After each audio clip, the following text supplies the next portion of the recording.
Thank you all for joining us today for our webinar, Can Anti-Inflammatory Foods Help Prevent Chronic Illness?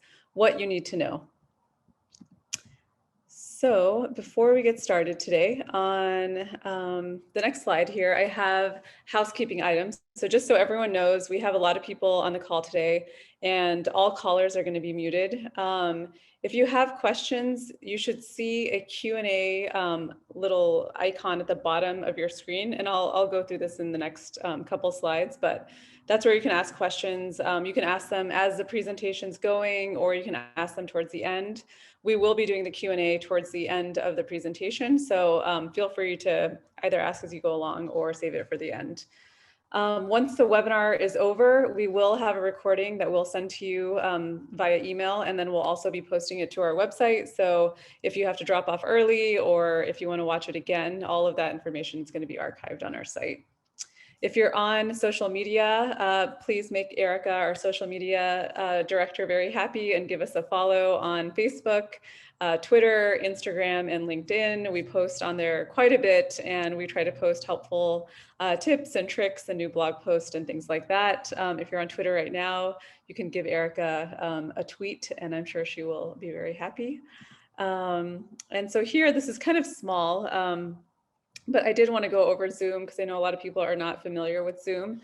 So I'm just going to use my mouse to kind of go over what I'm talking about. So here at the top, this is where you can change your view. So if you want to see the speaker view, right now you should probably be seeing the presentation in full view, and then us either on the right or on the top. If you want to enter full screen mode, you should see a little tab next to the speaker view button. And then here at the bottom, I'm just going to kind of click on some of the main things. So if you click on participants, you can see, I think you should be able to see who's participating. I'm not entirely sure because this is a webinar, so it might be a little bit different. And then here, you should see a little bubble that says chat. And that's where you're going to type in chat, or you can use the Q&A button, which should also be at the bottom of your screen. So Zoom is a little confusing if you're new to it, but hopefully this is helpful. And yeah, just play around with it and we'll try and intercept all of your questions. All right. So just a little bit about the Anti-Cancer Lifestyle Program. So the Anti-Cancer Lifestyle Program is a comprehensive online lifestyle transformation course for cancer survivors and for those who are seeking to reduce their risk of cancer and other chronic illness. If you're interested in taking our course, it is free. We are donation-based because we are a nonprofit, but we do want to make it as accessible as possible. So we really encourage you, for those of you who haven't taken the course, there's tons of valuable information. And if you go to anticancerlifestyle.org, and Erica will be putting the link in the chat, you can go there and register for our course for free. And if you're in a place to give a donation, that's always really helpful. We have 5 different modules. We have diet, fitness, change, mindset, and environment. And today's webinar is just, a small portion of what's offered in the course. So we really encourage everyone to take the course. And then here we actually have health coaches also. So if you take the course and you feel like you need a little bit more one-on-one interaction, Crystal is one of our approved health coaches. So we do offer that as kind of an add-on if you are interested in some one-on-one counseling. We also have a blog. So if you're interested in, we have a lot of different topics. We have recipes that we're posting. We actually have a new recipe developer named Ananda who's developing some amazing recipes for us. And we have other topics around environment, diet, and all of the ones that I mentioned earlier, the modules that I mentioned earlier. We also have a private Facebook community. So if you are interested in joining our community and you feel like you just want to, have a network of people to talk to or to ask questions to, we did want to provide that for everybody. So, in addition to our public Facebook group, we have a private Facebook group where, all of our participants can connect. All right, so before I make introductions, I always love seeing where people are calling in from. And we have a lot of people on today's call. So I just want to make sure, 1, that you can hear me, and 2, I would just love to read a few of these off. So let's see. We have Barbara calling in from Virginia. We have Pam from New Jersey, Jennifer from Winnetka. I don't know where that is. Rosemary from Toronto. We have Suzanne from Truckee. Okay, awesome. So everyone can hear me, which is great. And now I'm going to go ahead and introduce myself. So my name is Seema Tucker, and I'm the marketing director here at Anticancer Lifestyle. We also have Erica Crespo, and she is our social media director at Anti-Cancer Lifestyle Program. And we have our main presenter, Crystal Cascio, and Crystal is a registered dietitian, yoga teacher, and health coach who is passionate about anti-cancer living. After graduating with her BS degree in nutrition from the University of New Hampshire, Crystal went on to pursue her MS degree in nutrition from New York University. Crystal believes in the importance of looking at all aspects of lifestyle and taking a personalized, holistic approach towards optimal health and well-being. She's also one of our coaches at ACLP, specifically in the areas of diet, fitness, and mindset. So you can see here she has a lot of credentials and she has a lot of knowledge to share today. So I'm going to stop talking and pass it off to Crystal. Thank you so much for that lovely introduction, Seema. I just want to make sure again, can you hear me okay? Yeah, I can hear you. If everyone in the chat wants to just type in a yes or no, then we'll. Awesome. Yep, we're getting a lot of yeses. Okay, good. I just wanted to make sure. And I just want to take a moment just to again, thank you for that introduction and just thank the Anti-Cancer Lifestyle Program for having me today and just for really making this possible. I'm really excited to dive into anti-inflammatory eating and living. So, before we get started, I just wanted to provide some food for thought as we're going throughout this webinar. I just want to take a moment and acknowledge we're living in a really stressful time. There's lots of emotions, for many, lots of anxiety, just lots of things. I mean, if you're here right now, you survived a global pandemic and you're continuing to survive. And I just want to thank you for taking time out for yourself this evening, for your health and well-being, to learn something new.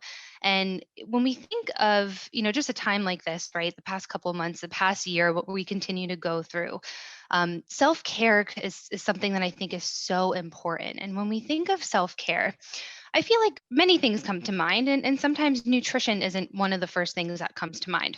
And I just wanted to provide this, just some food for thought as we go throughout the webinar, using nutrition as a way to care for ourselves during this difficult time, during this challenging time. Nutrition really is a way to practice self-care. And we'll talk a lot about cooking methods and anti-inflammatory foods and things to consider when nourishing your body. And my hope is that when you leave this webinar, you'll have some food for thought and hopefully feel really excited, empowered, and just ready to start using nutrition as a form of self-care. So this webinar, some of the objectives, what we're really going to be diving deep into is defining inflammation and its role in chronic disease. We're going to be talking all about foods that have been associated with increased levels of inflammation in the body and decreased levels of inflammation in the body. We'll talk about herbs, spices, and other beneficial plants that can help reduce inflammation. And we'll also be discussing other aspects of our lifestyle that can help control inflammation, because it's not only about what we eat and drink. So, before we dive into anti-inflammatory eating and nutrition, we really have to take a step back and develop the foundation and talk about what is inflammation. Because there's really no sense in diving into anti-inflammatory foods and eating if we don't know the purpose, right? What is inflammation, and how can inflammation increase our risk for chronic health conditions? So, what is inflammation? So there's two types of inflammation: acute inflammation and chronic inflammation. First, we're going to talk about acute inflammation, since it's something that could really just help us understand what chronic inflammation is. So, acute inflammation is actually a response from your immune system, and it's a healthy response. It's used to defend the body from injury. So, if you've ever had a cut before, or a broken bone, or a wound, a bruise, or an infection, especially if we're thinking like a wound or a cut or a broken bone, you've probably experienced redness, heat, pain, and swelling at the site of injury. And those are signs of inflammation, acute inflammation. And essentially, this is due to these inflammatory chemicals that are being secreted by your body into your bloodstream, traveling to the site of injury to help you heal. So it's inherently protective. If we didn't have inflammation, we wouldn't be here right now, and we probably wouldn't have survived a global pandemic and continue to survive. So it's inherently protective. It helps eliminate harmful substances from the body. It helps us heal damaged tissue. It helps us combat wounds and infections. And as we get into chronic inflammation, we're essentially going to be talking about the consequences of inflammation that doesn't subside. But I just want to really make the point that inflammation is not something bad. It's actually a normal response by the body. So, acute inflammation, what's a takeaway here is that it's short term, temporary, and self limiting, meaning that hopefully if you do break a bone or get an infection, you're recovering from something, it's going to be you're not going to be continuing to heal for the long haul, right? It's time limited. Hopefully the cut or bone will heal, and then the inflammation will subside. Now, chronic inflammation is really what we're going to be referring to for the purpose of this webinar, especially talking about anti-inflammatory eating and other ways to help us control inflammation in our body. We're really referring to chronic inflammation. And chronic inflammation occurs when this inflammatory process fails to resolve. So it could also occur when just our body is constantly being faced with harmful chemicals, poisonous or these unpleasant stimuli are persisting in the body. So more on chronic inflammation. It's also called silent inflammation because it's not typically associated with any symptoms. So whereas with acute inflammation, you might have pain, swelling, redness, some of these signs of inflammation, maybe itchiness at the site of injury. Chronic inflammation, you may actually not know that you have it. That's why it's called, another word name for it is the silent inflammation. And what happens is these inflammatory chemicals are getting secreted into the bloodstream and traveling to our organs, tissues throughout the body. And it could cause silent damage, such as organ damage, tissue damage. So a lot of people ask, well, can we test for this, right? Like if it's silent and I don't know what could be happening, is it something I could test for? So here's the thing. We can take a blood test that can determine if inflammation is present. So, if you've ever heard of something called C-reactive protein before, it's a blood test that your doctor can order. You may have had it taken before, and it can tell us if there's inflammation going on in the body. The challenge here is that it's not diagnostic, meaning if it comes back positive, like we have elevated levels of this C-reactive protein, it doesn't tell us what's causing it necessarily. So your doctor or healthcare team may want to do further workup to see what might the cause be. It also doesn't necessarily differentiate between acute inflammation or chronic inflammation. So the context really matters. It's a piece of the puzzle, but it's not the whole picture by any means. So for example, an elevated C-reactive protein blood test can indicate infection. It could just indicate that you have an acute inflammatory response going on, or it can be elevated in a chronic disease such as rheumatoid arthritis or lupus or an autoimmune condition. So we just want to keep in mind that an elevated C-reactive protein, also known as CRP, you can test for it, but it's not always diagnostic. We have to use it as just one piece of the puzzle when looking at the bigger picture. So we know that several disease states have been associated with chronic inflammation, including diabetes, cancer, especially colorectal cancer. There's a strong association between inflammation and risk for colorectal cancer, coronary artery disease, stroke, cardiovascular disease, metabolic syndrome, asthma. And it's actually estimated that about 20% of adult cancers stem from inflammatory conditions.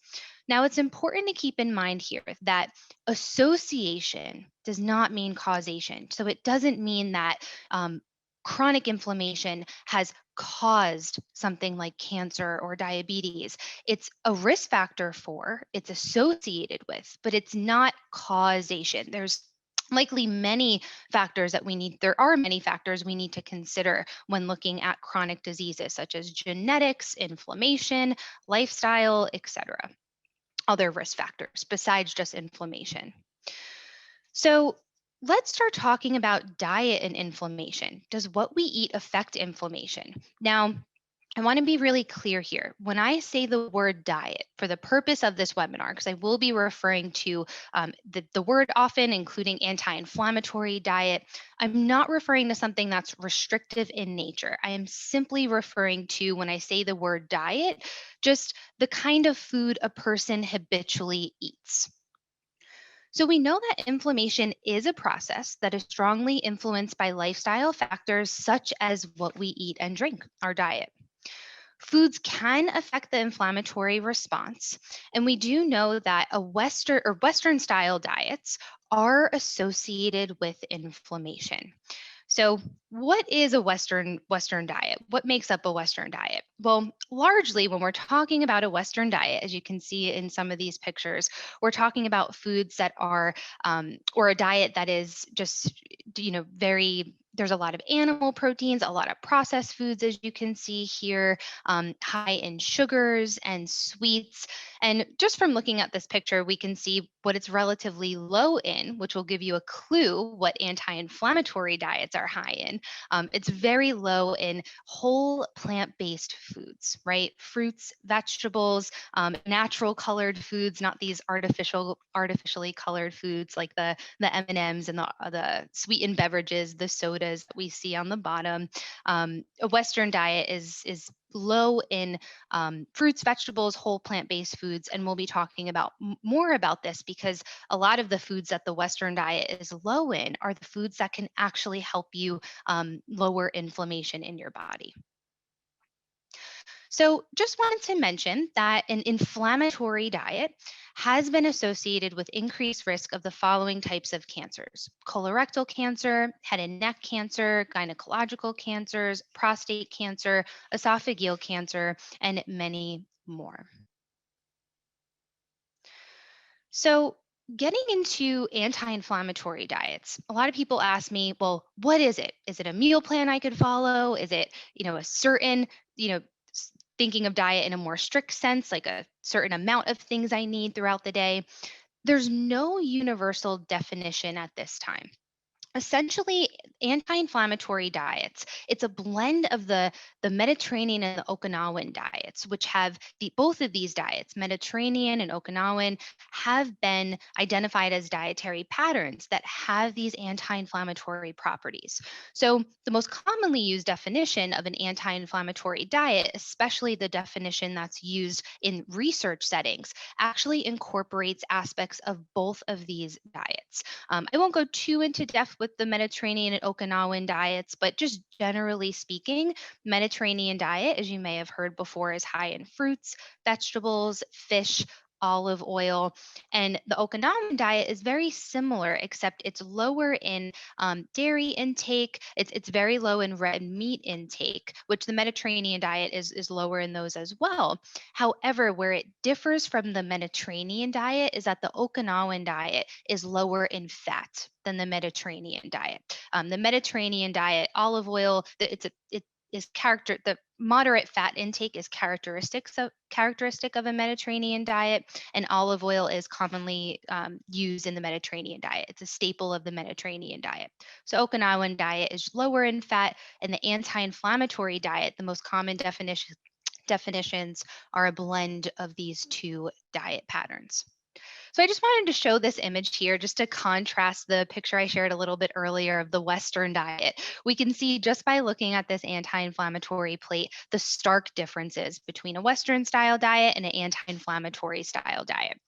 So, an anti inflammatory diet, as we'll be diving deeper into, is high in plant based foods, fruits, vegetables making up most of the plate. We see nuts and seeds featured here, herbs and spices featured here. And what a lot of my clients tell me when they look at when I share the anti inflammatory plate with them is, where's the meat? And as you can see here, meat is actually not on this plate. And we'll be talking more about just the emphasis on fish and plant based proteins as part of the anti inflammatory eating pattern. So let's get into specific foods and food groups. And first, we're going to talk about carbohydrates and how carbohydrates can impact inflammation. Now, before we start talking more specifically about foods, I just want to take a step back and just define carbohydrates. What is, you might have heard this word before, but a lot of people tell me they don't fully understand what a carbohydrate is.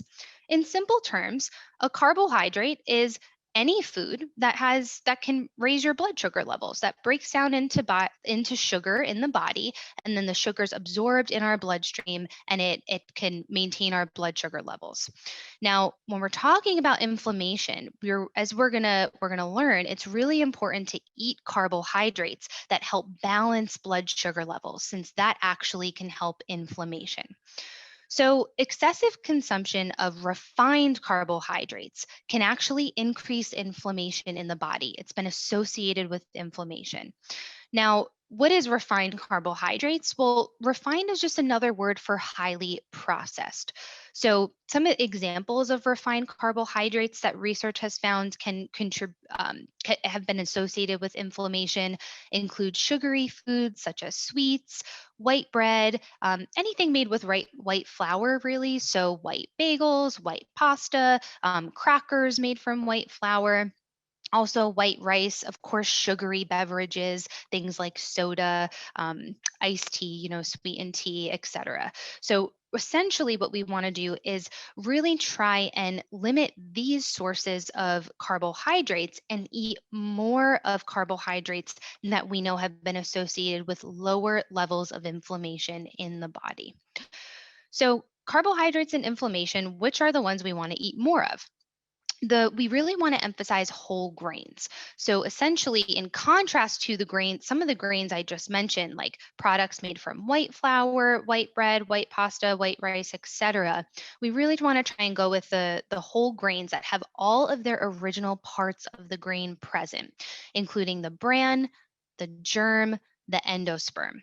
Now, it's not necessary to remember all three components of a whole grain, but what I want, just for learning purposes, what I think it's important to know is that when a grain is processed, like those refined carbs that we just spoke about, the ones that can increase inflammation, their bran and germ have been removed in most cases. And what's important to remember here is that the bran and germ are these parts of the plant that are removed in the processed or refined carbohydrates. You're losing beneficial nutrients that can actually help you manage inflammation in your body, such as healthy fats, fiber, vitamins such as B vitamins, minerals. So, this is part of the reason why we're seeing, or part of the explanation why whole grains have been associated with lower levels of inflammation, is because they have all of these beneficial nutrients that we miss out on when we choose the processed grain products. So, what are some examples of whole grains? Buckwheat, barley, rye, wild rice, for example, instead of like something like white rice, steel cut oatmeal. And when looking for whole grains, it can get tricky when we're eating something that has, for example, bread or crackers or pasta that doesn't, it's just, we can't tell just on initial view that it is a whole grain, right? So when you're reading nutrition labels, you want to look for the word whole in the ingredient list. That's important to look for. So essentially, to know if it's a whole grain, let's say, to do an example, you're grocery shopping and you have two types of bread, and one says wheat bread and it looks brown, it looks healthy, right? And then the other one says whole wheat bread.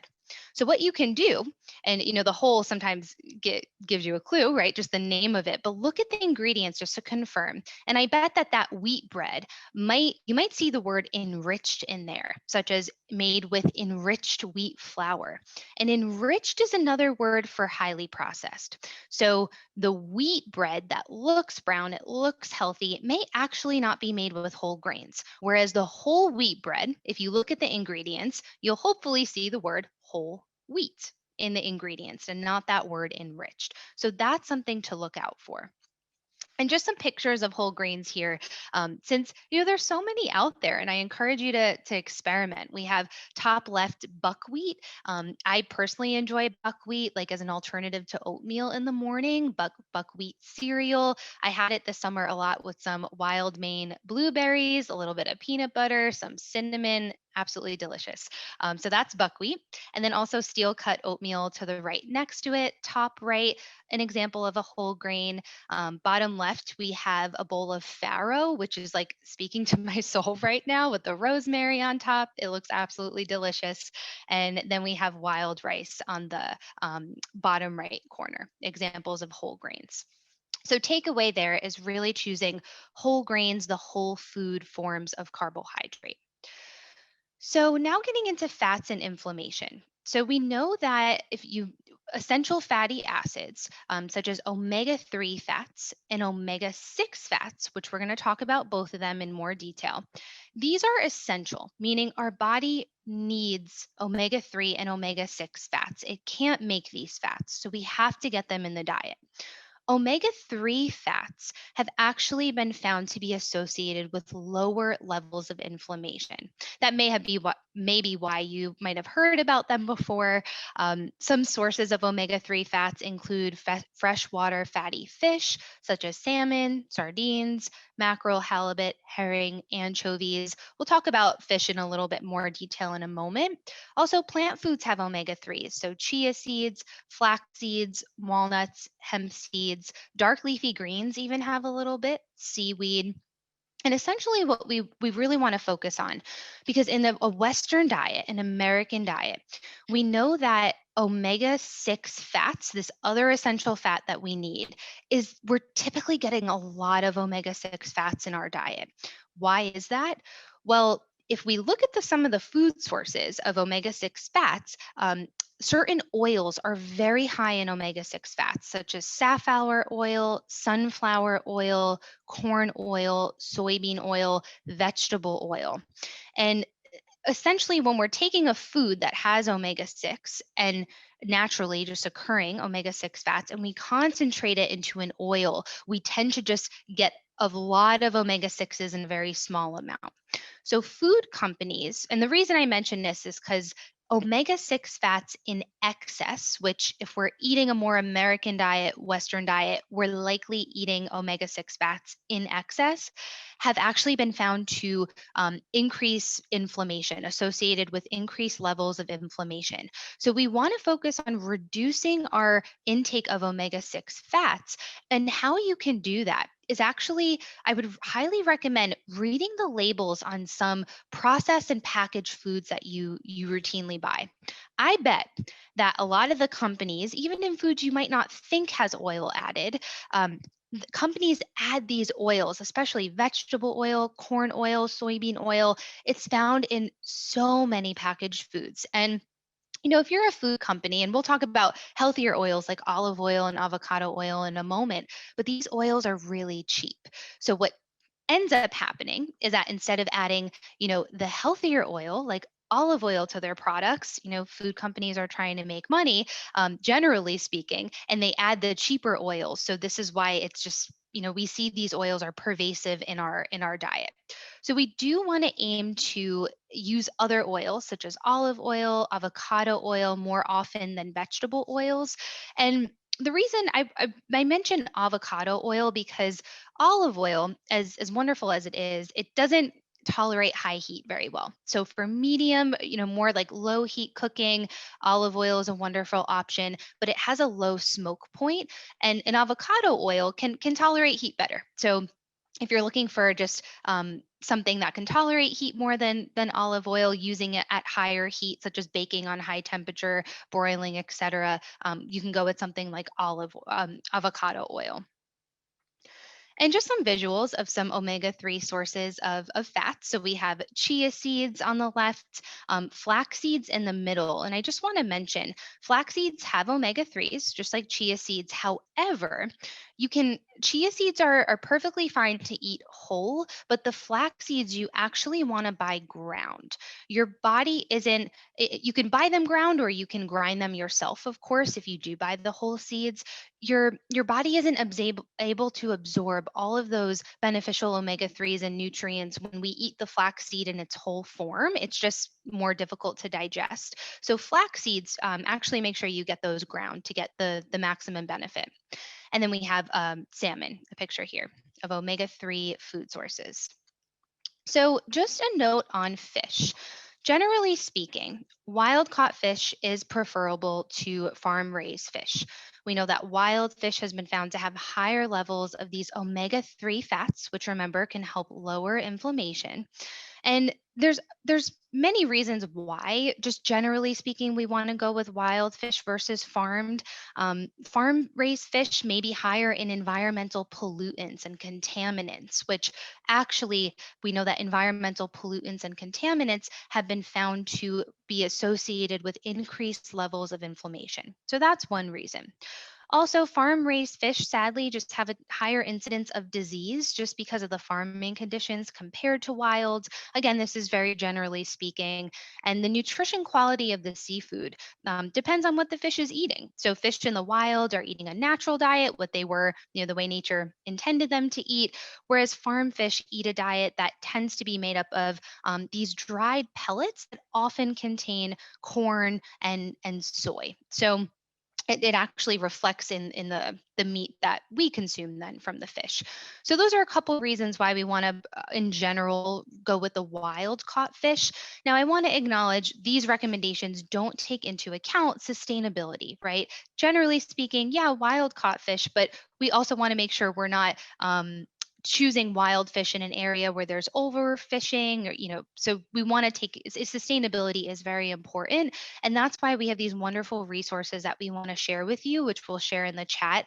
The environmental working group has a really phenomenal safe seafood buying guide that you can use to guide your seafood choices. And the Monterey Bay Aquarium, they have this seafood watch guide, and there's actually an app on your phone. You could look at it online on the computer. They have a website. There's a really nice app that you can just download, and this can help you purchase safer seafood that takes into account sustainability and the environment. So, fats and inflammation. In general, we really want to try and avoid these certain oils like soybean, cottonseed, peanut, corn oils, as they've been found to be associated with higher levels of inflammation. Something else that's important when talking about fats is that trans fats have a strong effect on inflammation. They've been found to potentially increase inflammation, so we want to avoid them. Now, trans fats are found naturally in meat and dairy products, but where we've seen just a lot of problems with is food companies that add trans fats to food. And if you look on the ingredient list, you can actually tell if there was trans fats added to a food. If you ever see this word, partially hydrogenated oils, in the ingredient list, even if you're like, I don't remember fully what that is, even if you don't remember it's trans fats, if you could just remember that partially hydrogenated, it's something to avoid.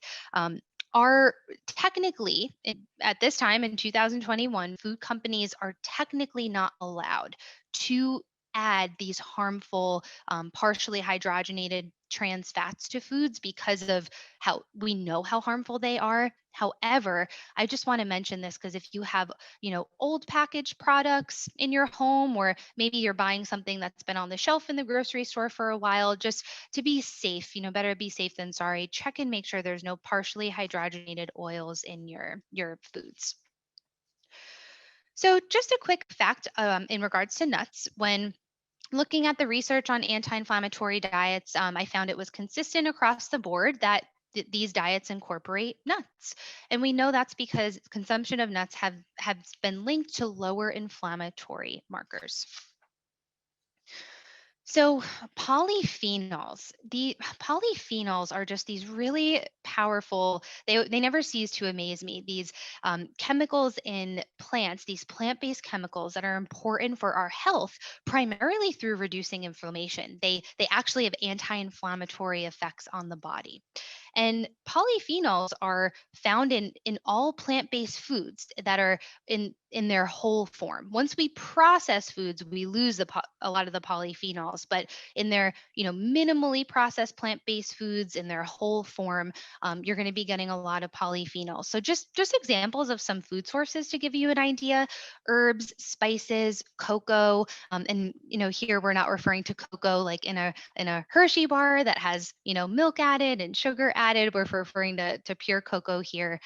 Berries, especially your really dark colored berries, flax seeds, nut seeds, which we've been talking about, spinach, red onion, prunes. The list really goes on. And these foods quite literally help dampen the inflammatory response. And we're talking about chronic inflammation here, right?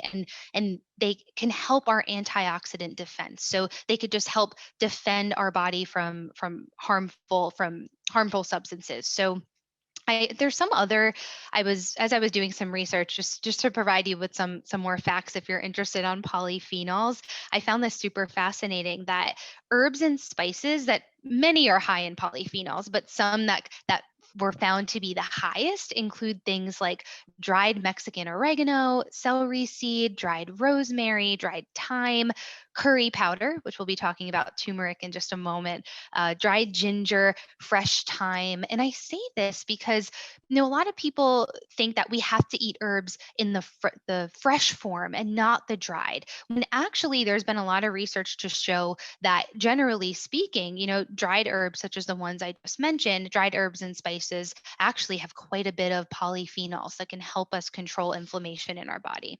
And they make food taste better. So, I mean, I truly believe nutrition really follows taste, because a lot of these foods are really delicious.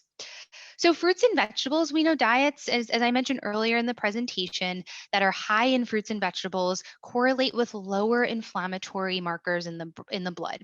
This is partly explained by just their vitamins, minerals, these polyphenols that we just spoke about that they contain. And we really want to aim for a variety of colors and types. Sometimes, or oftentimes, I don't recommend someone counts their calories, but I might recommend that they count their colors. That actually is more important to me, to know what kind of colors are you eating. Are you lacking in any certain colorful plant-based foods?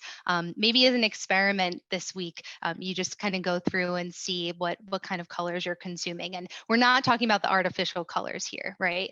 So we're talking about colors from real whole plant-based foods.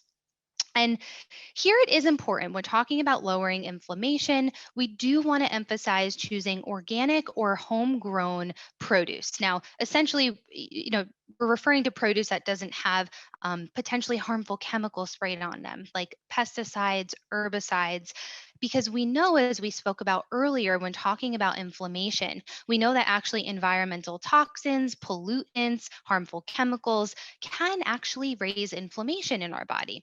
So we do want to choose organic fruits and vegetables. They also have been found to have more antioxidants, and antioxidants can help combat inflammation. And the Anti-Cancer Lifestyle Program has a wonderful blog post on how to purchase organic while on a budget. And the Anti-Cancer Lifestyle Program diet module does such a phenomenal job in talking about how do we purchase organic while on a budget. So I would definitely, if you haven't taken the course, I highly recommend it. And also eating in season. So seasonal produce is recommended when eating an anti-inflammatory diet, because seasonal produce has more antioxidants. And often when we're eating in season, it could actually be much cheaper too. So it can have some financial benefits. Something to consider is that when eating out of season, we know frozen produce is perfectly acceptable, frozen fruits and vegetables. So that's a nice option there. And also can be very affordable, more affordable than buying fresh fruits and vegetables when they're out of season that might have been shipped from far away. It can actually be really beneficial financially and possibly nutritionally as well. So, when talking about inflammation, I think it's important to just keep in mind that we know eating more than our body needs or over consuming food has been associated with inflammation. Exact reasons are unknown at this time. So it's really important to practice honoring your fullness levels and practicing stopping eating when you're full and satisfied. And that's something I work a lot with my clients. It's much easier said than done, and it is an important piece of the puzzle when we're talking about reducing inflammation through diet and nutrition. So, protein sources. We know protein when anti inflammatory eating patterns, when we're eating protein, we do want to aim for more plant based sources of protein. And that is consistent across the board. We know that an anti inflammatory way of eating is not a fully plant based way of eating, it's not a vegan diet. However, the diet is made up of mostly plants and it can incorporate some animal products, which we'll talk about in a moment. So protein should be primarily plant-based, and partly this is because animal proteins and products contain more omega-6 fatty acids, and we just learned about how we want to make sure we're not getting an excessive amount of those omega-6 fatty acids. So, what are some examples of plant-based proteins to consider eating more often than some of the animal proteins? So, whole soy based foods are wonderful options. Soy alone has been found to decrease the inflammatory marker C reactive protein, that blood test that we talked about in the beginning of the webinar. Soy has been found to decrease that, which is fascinating. There's so many benefits of soy. There's protein, phytonutrients, phytoestrogens, which are really beneficial for us. And I just want to point out that it's a common misconception that if you have estrogen driven breast cancer that you shouldn't have soy. You can absolutely have soy. It is perfectly okay and recommended to consume soy from whole foods. So we're not talking about processed soy here that's commonly found in imitation meats like soy protein isolate or in protein powders. We're talking about whole food forms of soy, as I mentioned here. Also, legumes. So, this includes beans, lentils, peanuts, peas. These are actually wonderful ways to get protein in our diet through plants. And I always say I give the tip. As throughout this webinar, we've been talking about color, and even just when we think about the all the variety of colors of beans and lentils, like mix it up with your colors of beans and lentils, because that you're going to get different phytonutrients that way, these beneficial plant-based compounds. For mushrooms, it is important, I do want to highlight this, to cook mushrooms. So whenever I am around salad bars that have raw mushrooms, I know you've seen them before, you maybe have consumed those mushrooms. I always get goosebumps because I'm like, knowing what we know about nutrition and mushrooms, we don't want to eat them raw. There's actually a natural carcinogen in mushrooms, which a carcinogen is just a potential cancer causing compound that when we eat them raw, doesn't get destroyed. Whereas when we cook the mushrooms, it actually destroys any potential carcinogenic compounds in the mushroom. And also, aside from that, mushrooms have this tough structure. And when we eat them, if we're not eating them cooked, our body really can't absorb the beneficial nutrients in mushrooms when we're eating them raw. So always cook your mushrooms. You're just going to get more benefits from them that way. And personally, I think they taste a lot better, but maybe that's just me. And nuts and seeds, we spoke about already, but I just want to mention here as nuts and seeds absolutely provide some plant-based protein. Mushrooms even provide some protein as well. So a fun fact there. And another fun fact, as this is a common misconception that we can't get all of our protein from plants, you can absolutely get all of the protein you need from plants. So An anti-inflammatory diet, as I've been mentioning, it's not a vegan diet, it's not a vegetarian diet. It can incorporate animal proteins. It doesn't have to, but it can. So if you do choose to eat animal proteins when trying to control inflammation, it's really important to think about where your animal proteins are coming from, the quality. So we do want to choose meat from animals that have been raised, essentially the way nature intended, with access to the outdoors, grazing on grass, eating what they were supposed to eat. Some research has found that grass-fed beef has a higher amount of these beneficial omega-3 fats when compared to conventional beef. And along the same lines, organically produced meats and dairy have been shown to have higher levels of omega-3 fats versus their conventional counterparts. So, for lowering inflammation, it is essential to consider where your animal proteins are coming from, the quality, choosing organic or grass fed. And a lot of people might say, well, Crystal, they're more expensive, those meats. And I pose the food for thought that if we're eating more plants and less animals, because we know an American or Western diet, very high in animal protein, you actually can save a lot of money because plant proteins, generally speaking, are much cheaper, like our beans, lentils, soy products, than meats and animal protein. So by eating